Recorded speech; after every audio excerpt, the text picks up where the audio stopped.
سلسلہ کھلے آنکھ صلی اللہ کہتے کہتے بہت اچھا ہے، اور میں سوال یہ کرنا چاہتا ہوں کہ جب ہم کلام پڑھتے ہیں تو وہ کلام کسی اور کی حکایت کر رہا ہوتا ہے، تو اب اگر ہم اپنے جذبات کی عکاسی کروانا چاہتے ہوں تو کیا اس طرح بھی ہم کر سکتے ہیں کہ کسی کو کہیں کہ آپ اس انداز سے لکھیں، جیسے کوئی نابینا شخص ہے، اب وہ اپنے ایک ایسے انداز سے التجا کرنا چاہتا ہے کہ میں نابینا ہوں اور آپ کی زیارت کے لیے حاضر ہو رہا ہوں، اسی طرح اس حوالے سے سوال ہے۔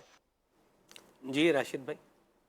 دیکھیے، ایک ہوتا ہے کلام کو حکایتاً پڑھنا، اور عموماً ایسا ہی ہوتا ہے کہ جو شاعر جو کلام لکھتا ہے تو وہ اپنی ایک جذبات کی عکاسی کر رہا ہوتا ہے، اپنی محبتوں کا اظہار کر رہا ہوتا ہے کلام میں، کبھی وہ استغاثہ پیش کر رہا ہوتا ہے، کبھی وہ نعت بیان کر رہا ہوتا ہے، کبھی اپنی محبتوں کا اظہار کر رہا ہوتا ہے۔ تو جو کلام پڑھنے والا ہے تو پڑھنے والا ظاہر سی بات ہے کہ اکثر حکایت ہی کرتا ہے۔ تو اب اگر وہ پڑھتے ہوئے اسے چاہیے کہ جس طرح کا ایک کیفیت بھرے اشعار ہوں تو کیفیت کو طاری کرنے کی کوشش کرے، اپنی ذات میں کیفیت کو طاری کرنے کی کوشش کرے۔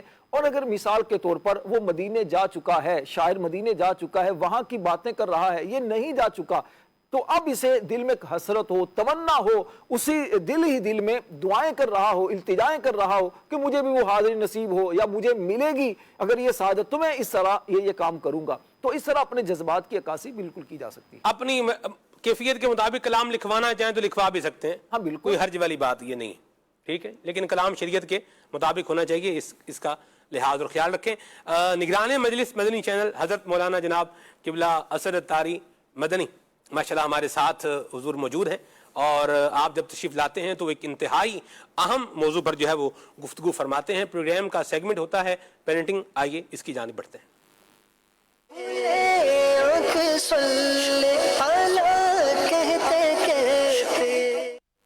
جی میرے حضور، آج کا جو ٹاپک ہے وہ بڑا ہی امپورٹنٹ بھی ہے اور کسی حد تک کہہ سکتے ہیں سینسیٹیو بھی ہے، اور ماں باپ اگر ہم جنرلی دیکھتے ہیں تو اس معاملے میں بہت زیادہ غور کرتے ہوئے اور بہت زیادہ کانشیس نظر نہیں آتے، تو ماں باپ کو چاہیے۔ اسد بھائی آپ کے غالباً مائک میں کوئی پرابلم ہے، یہ جب تک یہ مائک کا پرابلم جو ہے یہ ریڈیوس ہو رہا ہے، ریزالو ہو رہا ہے، مائک کا پرابلم جب تک ریزالو ہو رہا ہے، ہم کچھ کالز ایک دو لے لیتے ہیں۔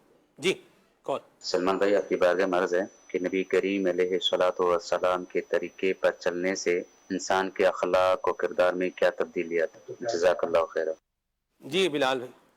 نبی کریم علیہ الصلوۃ والسلام کے طریقہ کار پر چلنا، آپ کے اخلاق پر، جب حضور نبی کریم صلی اللہ علیہ وسلم کے طریقے پر چلے گا، سنتوں پر عمل کرے گا، تو ظاہر ہے اس کی زندگی حسینی ہو جائے گی، اس سے بری عادتیں دور ہو جائیں گی اور اچھی عادت ہے، کیونکہ حضور نبی کریم صلی اللہ علیہ وسلم کے جو بھی افعال ہیں وہ سارے حسین ہیں، عظیم ہیں، تو جب ان کو کوئی بھی اپنائے گا تو ظاہر ہے وہ ساری اچھی عادات اور اچھے اخلاق اس کے اندر بھی آ جائیں گے، اور جو بری عادتیں ہیں، برے اخلاق ہیں، وہ دور ہوتے چلے جائیں گے۔ صحیح۔ تو یہ برکت ہی برکت ہے سنت اپنائے گا، چہرے پر مسکراہٹ آئے گی، سنت اپنائے گا، بات جو ہے وہ تمیز سے کرے گا، سنت اپنائے گا، جھوٹ نہیں بولے گا، سنت اپنائے گا تو اپنا لباس بھی جو ہے وہ نبی کریم صلی اللہ علیہ وسلم کی تعلیمات کے مطابق جو ہے وہ ڈھال لے گا، تو خیر، عافیت اور سلامتی کا یوں بولیں کہ ایک مجموعہ اللہ پاک کی کرم سے بن جائے گا۔ سبحان اللہ۔ جی کال ایک اور لیتے ہیں۔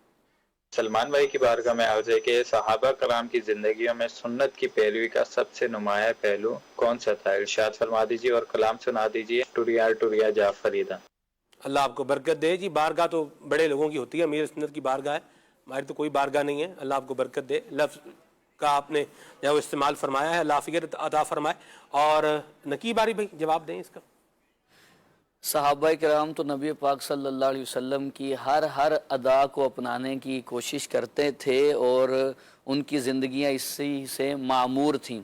جیسے اگر نبی پاک صلی اللہ علیہ وسلم نے مسجد نبوی کے دروازے پہ بیٹھ کے گوشت کی دستی کھائی ہے تو صحابہ اس کو بھی اپنے عمل میں لے کے آتے ہیں۔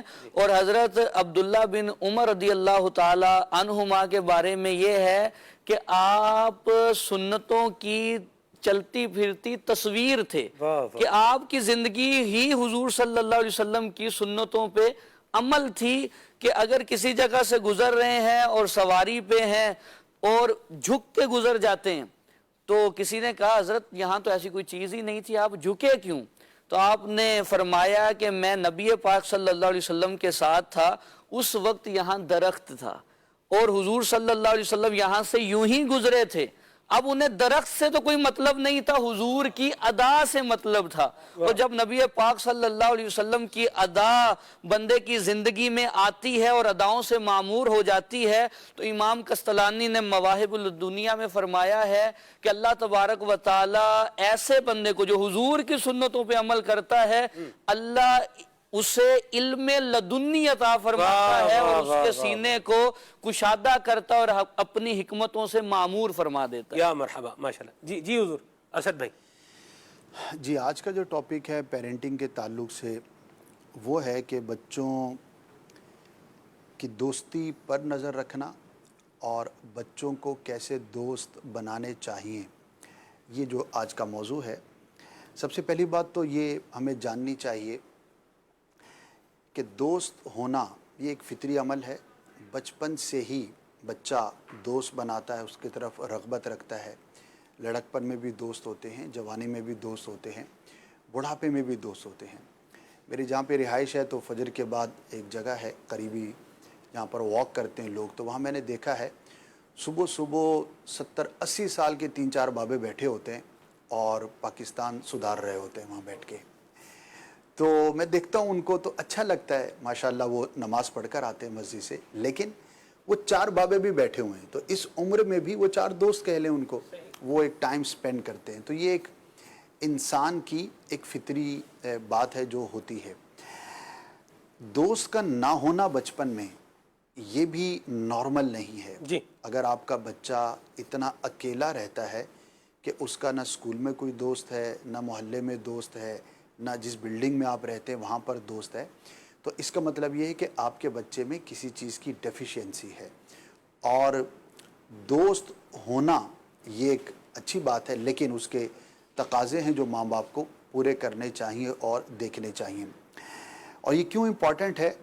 اس لیے بھی امپورٹنٹ ہے کہ بچہ جن 2-3 جگہوں پر پنپ رہا ہوتا ہے ان میں سب سے زیادہ جو عمل دخل ہوتا ہے وہ تو اپنے گھر کا اور اپنی فیملی کا ہوتا ہے. لیکن اس سے ہٹ کر اگر ہم غور کرتے ہیں تو بچہ اپنے دوستوں کے ساتھ، اور دوست عموماً بچے کے یا اسکول میں ہوں گے یا محلے کے اندر ہوں گے، یہاں پر اپنا وقت گزارتا ہے. بہت امپورٹنٹ ہے کہ ہم اپنے بچوں کی ابھی سے تربیت کریں اور انہیں اویئرنیس دیں. اب وہ کیسے دینی ہے، کیا کرنا ہے اور کن کن باتوں کا خیال رکھنا ہے، اس میں سے چند چیزیں میں عرض کرتا ہوں. سب سے بنیادی بات تو یہ ہے کہ ہمیں اسلامکلی بچوں کی تربیت کرنی ہے کہ اسلام میں دوستی کا کیا کانسیپٹ ہے، دوست کے کیا فضائل ہیں اور دوست کے ساتھ کیسا حسن سلوک ہونا چاہیے. ہر وہ بات جو بچے کے ساتھ کی جاتی ہے، بچے کے ساتھ کی جا سکتی ہے، وہ ہم اس کو بتا دیں. مثال کے طور پر 5-7 سال کے بچے کو یہ اویئرنیس دے دینی چاہیے کہ اگر وہ لڑکا ہے تو بیٹا آپ کے دوست لڑکے ہونے چاہیے، اور اگر وہ بچی ہے تو آپ کے دوست بچیاں ہونی چاہیے. یہ ابھی سے اویئرنیس بچوں میں ہمیں ڈالنی چاہیے. ایک اخلاقی، اسلامی، دینی ہمارا فریضہ ہے. مرحبا. دوسری بات یہ ہے کہ اب انہوں نے دوست بنانے ہیں تو اس کے اندر 2-3 باتوں کا لحاظ ہمیں رکھنا ہے. بچوں کو بالکل آپ آزاد نہ چھوڑ دیں کہ آپ کو پتہ ہی نہ ہو کہ وہ کن کے ساتھ اٹھ رہا ہے اور بیٹھ رہا ہے. والدین کو معلوم ہونا چاہیے کہ میرا بچہ یا میری بچی کلاس میں اگر 30 اس کے کولیگز ہیں تو 2-4 جو اس کے قریبی ہیں وہ کون لوگ ہیں. بلکہ میں یہ کہوں گا کہ اپنے بچے کو جن کے ساتھ وہ اٹھتا بیٹھتا ہے، بات چیت کرتا ہے، اس کی فیملی کے بارے میں بھی آپ کو علم ہونا چاہیے. کیونکہ جیسا بچے کا فیملی بیک گراؤنڈ ہوگا ویسی اس کی پرسنالٹی ہوگی، اور جیسی اس کی پرسنالٹی ہوگی ویسی آپ کے بچے کی ہوگی. اس میں چند چیزوں کا ہمیں لحاظ رکھنا چاہیے. ان میں سے ایک یہ ہے کہ بچوں کے دوست نہ بہت زیادہ امیر ہونے چاہیے، نہ بہت زیادہ غریب ہونے چاہیے. جس لیول کی آپ کی اپنی فیملی ہے، آپ کا اپنا کلچر ہے، ہر فیملی کا ایک اپنا کلچر ہوتا ہے، اپنی ایک خرچ کرنے کی صلاحیت ہوتی ہے، سٹیٹس ہوتا ہے. تو بچہ تھوڑے بہت فرق کے ساتھ تو درست ہے، لیکن بہت زیادہ فرق ہوگا تو آپ کے بچے کے اندر نیگیٹیوٹی پیدا ہو سکتی ہے. مثال کے طور پر آپ اپنے بچے کو مشکل سے ایک اچھی سائیکل دلوا سکتے ہیں، ٹھیک، اور کلاس کے اندر اس نے دوست وہ بنایا ہے جو BMW سے اتر کر آتا ہے.